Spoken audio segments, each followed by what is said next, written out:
થોડા દિવસ પહેલા છે ને અમારે થોડા ઘરની મેટર હતી તે અને એ લોકોને કંઈક ગાળાગાળીની હતી. આપણા લાઠિયા સાહેબ વિશે કંઈક હતું, કંઈક બોલતા હતા એ લોકો. પોલીસ સ્ટેશનમાં કમ્પ્લેન લખાયેલી અમે એ લોકોએ, એટલે એ લોકોએ લખાવી છે અમારા ભાઈ લોકોએ. એની અરજી કરેલી હતી અને પછી પોલીસ લોકો ચેક કરાવ્યા હતા આપણા વાળા સાહેબ. તે પછી મેં એમને મને એડ્રેસ પૂછેલો હતો ચિત્રકૂટની બહાર, તો મેં બતાવ્યું હતું. એ લોકોના ઘર બતાવ્યા હતા. એ લોકોને ઉચકી ગયા હતા. એક ગણેશ કરીને હતો એ મરાઠી અને એક અલ્પેશ કરીને હતો, એ બે જણને ઉચકી ગયા હતા. પછી આ ઉત્તરાયણ છે ને બપોરે 2 વાગ્યા જેવું અમે લોકો પતંગ ચગાવતા અને પછી અમે ઘરે જમવા બેઠા ચિત્રકૂટ સોસાયટીમાં. તે એ લોકો એકદમથી દરવાજો ખોલીને આવ્યા અને ડાયરેક્ટ આવી મને મારવાનું ચાલુ કરી દીધું. કે મને પેલા 2-4 લાફા માર્યા. મને ડાયરેક્ટ એવું કીધું કે તે મને જેલમાં પુરાયા હતા ને, શંભુ ને નિકુલ એવું કીધું. શંભુ નામ છે એનું, એટલે નિકુલ નામ છે એનું, શંભુ રથી ઓળખે છે એ લોકો. કે પછી બહાર ખેંચીને મને બેસબોલ પેલો દંડો આવે ને એનાથી માર્યો છે. મને બહુ જ માર્યો છે એ લોકોએ.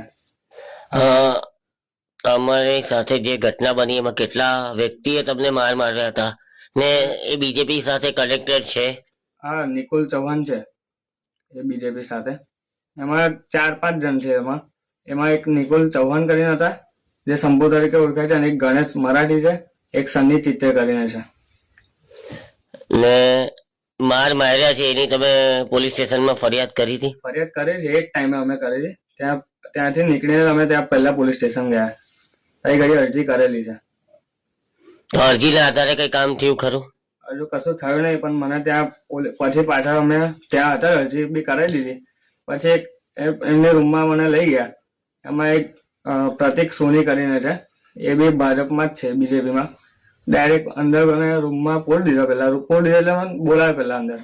પછી બધા બેઠા હતા, દરવાજો બંધ કરી દીધો અને ડાયરેક્ટ જ મને અપશબ્દ બોલ્યા એ લોકો કે તું મને ઓળખે છે કોણ છે? તારી તો મારે જ છે ને, એ બી મારીશ પોલીસ સ્ટેશનમાં, મને એવું કીધું. જે રીતના તમારી સાથે આ લુખ્ખા તત્વોએ તમારી પર માર મારવાનું એ કર્યું છે એની પર શું કાર્યવાહી થઈ જોઈએ અને ખરેખર કાર્યવાહી કઈ રીતની થવી જોઈએ?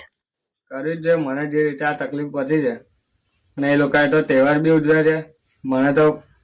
મને બી નહીં, મારા ફેમિલી કોઈ બધા મારી પાછળ જ હતા, ફ્રેન્ડ સર્કલ બધા. શું આશા રાખો છો બીજેપી પાસે કે આ રીતના જે બીજેપીમાં રહીને જે લુખ્ખા તત્વો આ રીતના લુખ્ખા તત્વો હેરાનગતિ કરે છે તેમની પર એક્શન લેવું જોઈએ? લેવું જ જોઈએ અને એ લોકોને કાઢી મૂકવા જોઈએ બીજેપીમાંથી.